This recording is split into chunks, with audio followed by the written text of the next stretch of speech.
Happy birthday to me. I am on my way to DFA kasi papunta akong Singapore pero expired pala aking passport.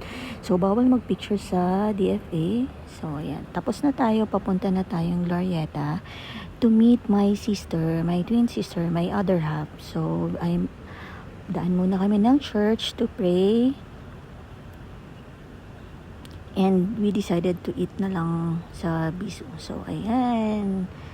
Siyempre, selfie ang aking sister. Then, pumasok na kami. Ayan, ang mga cakes nila. Pagbigyan natin tong diabetes natin ng ma-enjoy naman nila ang araw nila. So, simple, late lunch lang together with my sister. And we are happy na.